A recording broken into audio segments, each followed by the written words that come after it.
ما بعد فاعوذ بالله من الشيطان الرجيم بسم الله الرحمن الرحيم وعن ابن عمر قال النبي صلى الله عليه وسلم إذا استأذنت امرأة أحدكم إلى المسجد فلا يمنعنها متفق علیہ۔ حضرت ابن عمر رضی اللہ تعالیٰ عنہ سے روایت ہے، وہ فرماتے ہیں کہ نبی اکرم صلی اللہ علیہ وسلم نے ارشاد فرمایا، جب تم میں سے کسی کی بیوی مسجد میں آنے کی اجازت مانگے تو اسے منع کرو۔ یہ بخاری اور مسلم شریف کی حدیث پاک ہے۔ ظاہر ہے کہ یہ حکم اس وقت کے لیے تھا جب عورتوں کو مسجد میں حاضری کی اجازت تھی۔ حضرت سیدنا عمر فاروق اعظم رضی اللہ تعالیٰ عنہ کے زمانے اقدس میں عورتوں میں فساد پیدا ہو گیا، جس کی وجہ سے پھر حضرت عمر فاروق اعظم رضی اللہ تعالیٰ عنہ نے اس کو منع فرما دیا۔ حضور کے زمانے میں عورتیں مسجد میں آتی تھیں، لیکن بعد میں حضرت عمر فاروق اعظم نے اس کو منع کر دیا۔ اب فی زمانہ حضرت حکیم الامت مفتی احمد یرخان صاحب نعیمی رحمۃ اللہ تعالی علیہ فرماتے ہیں کہ جس دور میں خواتین سلمہ گھروں میں جا رہی ہیں، بازاروں میں جا رہی ہیں، وہ باہر آنے جانے سے نہیں رکتیں، تو ان کو پھر مسجد سے تم کیوں روکتے ہو؟ خواتین اب باپردہ مسجد میں آ سکتی ہیں، ان کو آنے کی اجازت دی جائے۔ حضرت عمر فاروق اعظم رضی اللہ تعالیٰ عنہ کے زمانہ اقدس میں جو منع کیا گیا تھا، وہ عورت کو مطلقاً منع کر دیا گیا تھا، یعنی وہ نہ بازار جا سکتی ہے، نہ کسی اور جگہ جا سکتی ہے، وہ گھر میں ہی رہے گی بس۔ ہم نے الحمدللہ ثم الحمدللہ یہ اس علاقے میں کوشش کی ہے، اللہ تعالیٰ کامیابی دے گا، کہ جب محفل کرواتے ہیں اوپر خواتین تشریف لے آتی ہیں اور نیچے مرد حضرات ہوتے ہیں، بچیاں اور خواتین اوپر چلی جاتی ہیں، مرد اور بچے نیچے آ جاتے ہیں۔ اب بالکل باپردہ انتظام ہے، ادھر کوئی بے پردگی نہیں ہوگی، کوئی وہ اوپر بیٹھی ہوتی ہیں، بچیاں بھی خواتین بھی، مرد نیچے ہوتے ہیں، بچے نیچے ہوتے ہیں۔ اگر اختلاط ہونا تو پھر بھی جائز نہیں، اور وہ کہیں پہ بھی جائز نہیں، صرف مسجد میں ہی نہیں، وہ شادی حال میں بھی چلے جائیں نا جی، تو مرد اور خواتین، محرم اور غیر محرم سارے ہی آپس میں گڑبڑ ہوئے میں، تو اس صورت مسجد میں اس لیے نہ روکا کریں آنے سے، اگر باپردہ انتظام ہو کہ مسجد میں آئیں گی تو کوئی درس و تبلیغی سنیں گی نا جی، تو اللہ رسول کی بات سنیں گی، اور اللہ رسول کی بات سننے سے ان کو بھی فائدہ حاصل ہوگا اور وہ بھی کوئی دین کی طرف راغب ہوں گے۔ ایک مرد کا احکام سن کر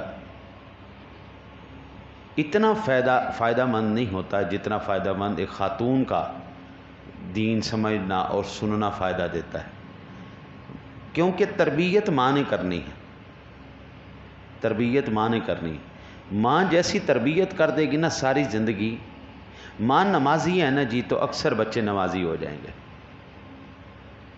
ماں بے نمازی ہے نا جی تو وہ نماز کی طرف کوئی رجوع، کوئی سلسلہ نہیں ہے۔ باپ کے بے نمازی ہونے سے فرق پڑتا ہے، اس میں کوئی شک نہیں، لیکن جتنا فرق ماں کے نمازی ہونے سے یا دیندار ہونے سے پڑتا ہے نا، اتنا کسی اور سے نہیں پڑتا۔ ماں کا اثر اور اس کا تعلق بچوں سے زیادہ قریبی ہوتا ہے۔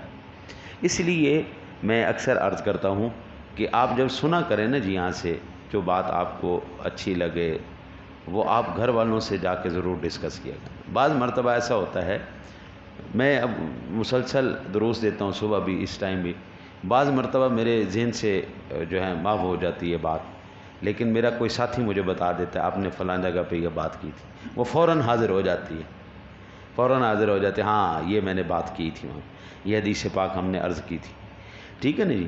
تو یہاں پر یہ جو حدیث پاک ہمیں بتا رہی ہے کہ خواتین کو مسجد میں حضور کے زمانے میں آنے کی اجازت تھی، عہد فاروقی میں منع کر دیا گیا۔ اب ہمارے علماء فرماتے ہیں اگر باپردہ انتظام ہو تو خواتین کو بھی مسجد میں لے کے آؤ۔